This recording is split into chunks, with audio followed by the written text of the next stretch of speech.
بسم الله الرحمن الرحيم الحمد لله رب العالمين والعاقبة للمتقين ولا عدوان إلا على الظالمين كالمبتدئة والمشركين والصلاة والسلام على أشرف الأنبياء والمرسلين نبينا محمد وعلى آله وأصحابه وعلى التابعين لهم بإحسان إلى يوم الدين. En cette matinée du 6 Shawwal de l'an 1442 de l'émigration du prophète Mohammed sallallahu alayhi wa ala alihi wa ashabihi wa sallam de sa terre natale la Mecque vers la terre d'émigration la Médine, correspondant au 18 mai 2021. Nous voulons poursuivre, si Allah subhanahu wa ta'ala l'a prescrit pour nous, la lecture de notre épître Mukhtasar Tasheel al-Aqidati al-Islamiyyati du célèbre érudit al-Ustaz Dr Abdullah ibn Abdul Aziz al-Jibrin rahmatullah alayhi rahmatan wasi'a. Fa fil haqiqa, il nous incombe, n'est-ce pas, de revenir sur cette muqaddima, l'introduction qu'on a à peine commencé. Et nous avons dit que nous nous servons simplement de la version déjà traduite en français pour nous permettre d'avoir une compréhension plus aisée de cet effort fait par deux généreux frères dont nous connaissons personnellement, n'est-ce pas? Il s'agit du généreux frère Yaqub Sherif, avec qui on était au Soudan et que j'ai rencontré en Arabie Saoudite aussi, et aussi le frère généreux Cheikh Djekoum Yahya, qui, n'est-ce pas, sont ceux-là qui sont évertués à nous traduire cet ouvrage. En fait, dans l'introduction, il dit, elle comporte 3 points. Présentation et définition de quelques termes techniques à la croyance. C'est-à-dire, la croyance a quelques termes techniques. Il faut, n'est-ce pas, bien les estimer avant d'entrer dans le fond du thème. Et nous l'avons signifié la fois dernière, que tous les érudits, chaque fois qu'on entre dans une rubrique, la première des choses, c'est définir le concept. Parce que la définition te permet de savoir où tu vas, de savoir à quoi tu as affaire. Et c'est pourquoi les définitions dans la thématique islamique doivent être, comme les savants disent, jami'a wa mani'a. C'est-à-dire, jami'a, elles doivent renfermer tout ce qui concerne le concept, et elles doivent faire sortir ce qui ne fait pas partie intégrante du concept. C'est ça la définition. Elle doit être jami'a mani'a. C'est-à-dire, elle doit être perspicace, elle doit être très claire. Ce qui fait partie intégrante du concept doit se retrouver dans la définition, et ce qui ne fait pas partie, n'est-ce pas, ne doit pas se retrouver dans la définition. Par exemple, on pose la question de savoir, Marana Salah, c'est quoi la Salah? Vous dites, c'est un acte d'adoration. Mais c'est pas vrai. C'est une définition réduite. Ou vous dites, c'est un acte d'adoration qui comporte des paroles et des actes. Encore là, c'est pas évident. Mais par contre, si vous dites, c'est un acte d'adoration comportant des paroles et des actes précis, qui débute avec le takbir et qui se termine avec, n'est-ce pas, le taslim. Là, vous avez défini la salat.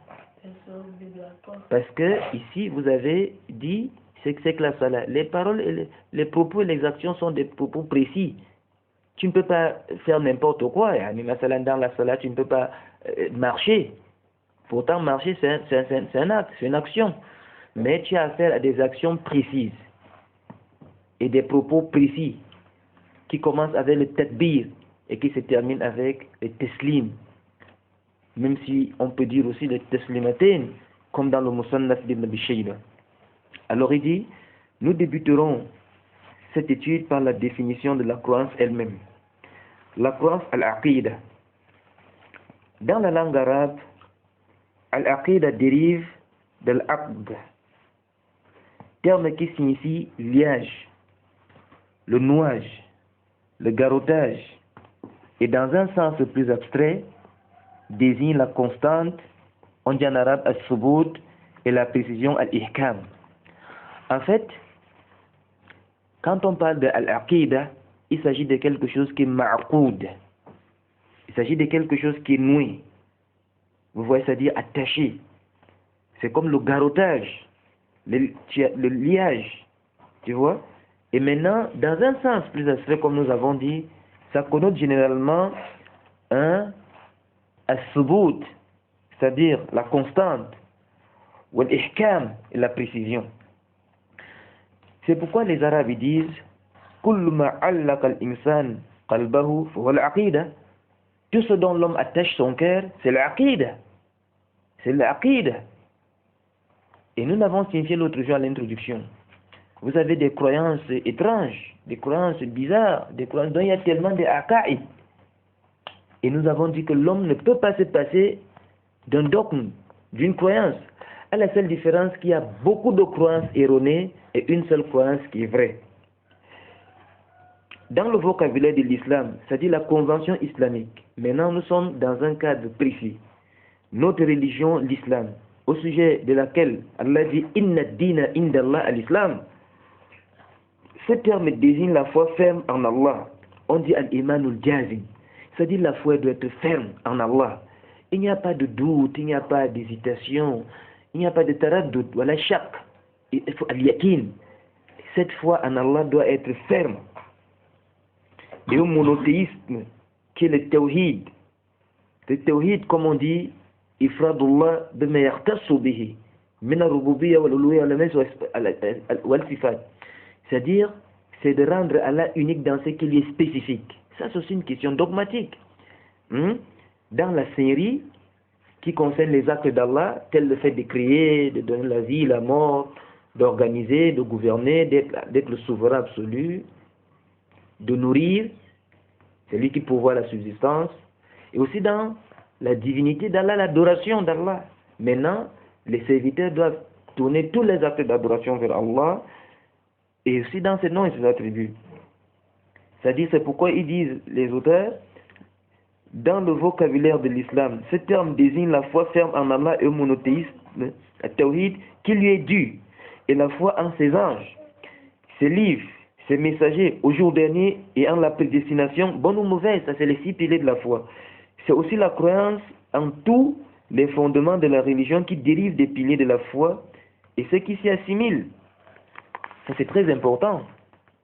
C'est très important parce que vous avez aussi la croyance en tous les fondements de la religion qui dérivent des piliers de la foi. Par exemple, lorsqu'on te parle de la foi le jour dernier, tu dois croire à l'interrogation dans la tombe.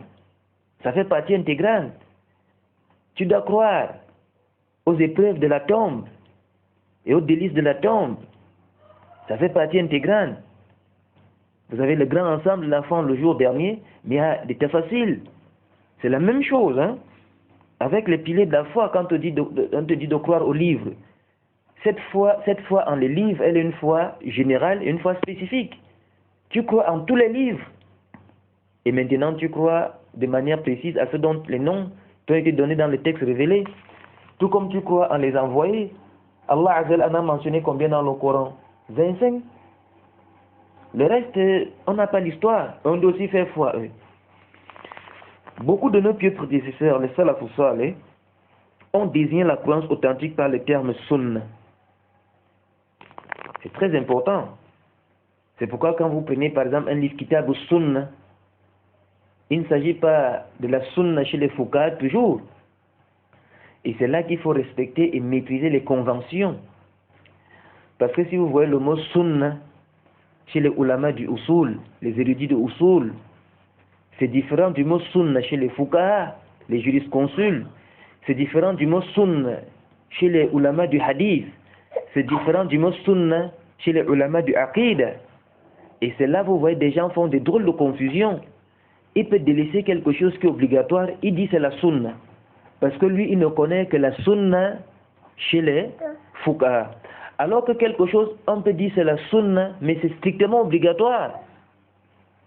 Parce que la sunna chez les jurisconsuls, c'est quoi? C'est ce que si tu fais, les fuqaha, tu es récompensé, si tu ne fais pas, tu n'as pas de péché.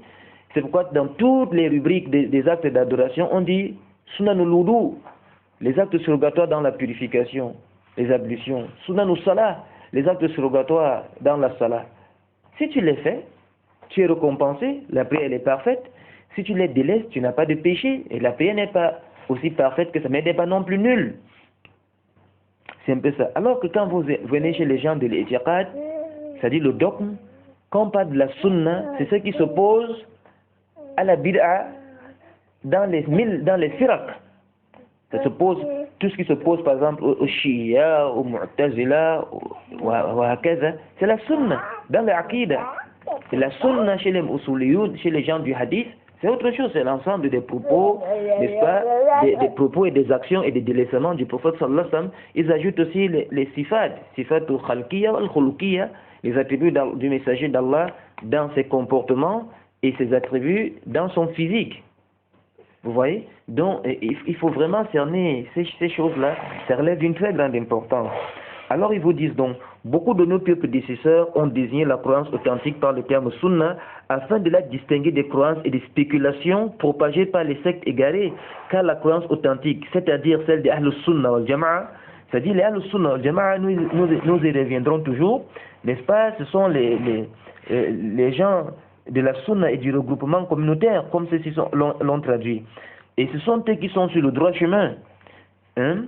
Et c'est un terme aussi religieux, parce que vous allez trouver des gens, c'est-à-dire ignorants, ou des gens qui ont suivi des égarés, qui interdisent même de s'appeler al-sunna, de dire qu'on est de la sunna. Là, ça c'est des termes religieux, c'est des termes obligatoires pour distinguer entre les gens du droit chemin et les gens du faux. Ça n'a jamais été un problème, c'est pourquoi c'est permis de s'appeler as-salaf.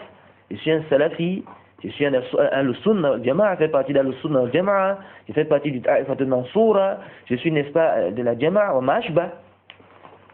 Ça c'est des termes religieux. Ben effectivement, et vous comprendrez pourquoi les gens de la sunna sont sur le droit chemin. De manière générale,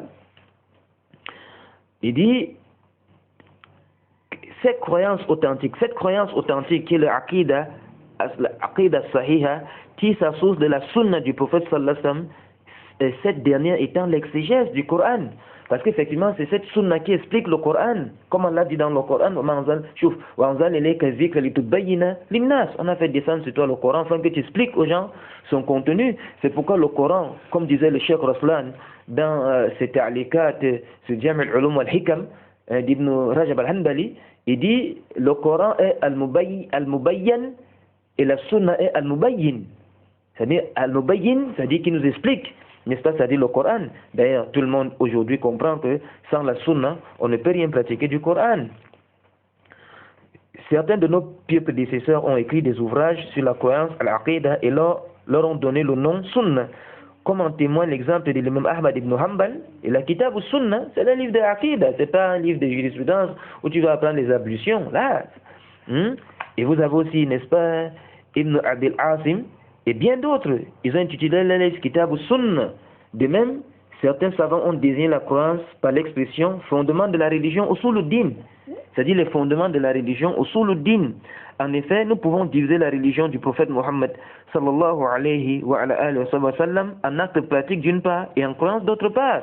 C'est pourquoi les érudits disent que deux récits font la religion. Le récit innamal a'malu bin niyat de Umar ibn Khattab al-Farouq Sa'abun Jalil, récit authentique, car ici c'est la balance des actes du cœur. Et vous avez le récit de la mère des croyants Aïcha radhiyallahu anha dans les deux recueils authentiques aussi, man amila amalan laysa alayhi amruna fahuwa raddun, car c'est la balance des actes apparents. Maintenant, vous voyez quelqu'un qui se lève pour accomplir la prière, mais en direction autre que celle de la Qibla. On va l'orienter à la Qibla.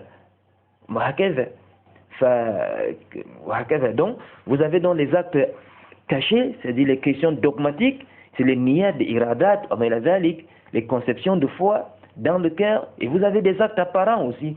C'est ça en réalité la religion du messager d'Allah, alayhi salatu wassalam. Les actes pratiques désignent les législations et les règles relatives à la façon d'adorer Allah et d'agir au quotidien, comme les règles de la prière rituelle, de la zakat, du commerce. Et les pratiques sont aussi appelées far'iyya, préceptes subsidiaires, ou furu', ramifications. Ils sont une ramification de la science du dogme et de la croyance, car la croyance est la plus auguste des actes d'obéissance. C'est d'ailleurs pourquoi Allah Azza, dans les débuts de Surat al-Baqarah, que dit notre Seigneur? Alladhina yu'minuna bil ghaib. Il commence par l'invisible, qui est la question dogmatique, c'est la croix à l'invisible. L'invisible asliya, c'est Allah Azzawajal, c'est l'invisible de base. Allah commence par ça, yu'minuna bil ghaib, pour donner, n'est-ce pas, la valeur du dogme. Wa yuqimuna as-salat, qui est un acte pratique, mais qui est en relation, une ramification de cette question dogmatique, parce qu'en réalité, si l'un de nous accomplit la prière, il n'accomplit la prière que parce qu'il est croyant, il croit en Allah Azzawajal. Donc, c'est une relation, c'est une connexion entre, n'est-ce pas, c'est-à-dire ta foi et maintenant l'expression de ta dévotion. Parce que tu es un serviteur et tu es un maître qui te dit ça et ne fait pas. Donc, lorsque tu accomplis la prière, malgré que c'est un acte pratique, mais à la base, cet acte a une relation avec le dogme. C'est pourquoi, effectivement, ça c'est très éloquent ce que nos éminents généreux frères disent ici. Ils disent, les actes pratiques sont aussi appelés far'iyya, nous l'avons signifié. Ils sont donc comme une ramification de la science du dogme et de la croyance, car la croyance est la plus auguste des actes d'obéissance et aussi parce que sa validité est une condition d'agrément des actes pratiques d'adoration.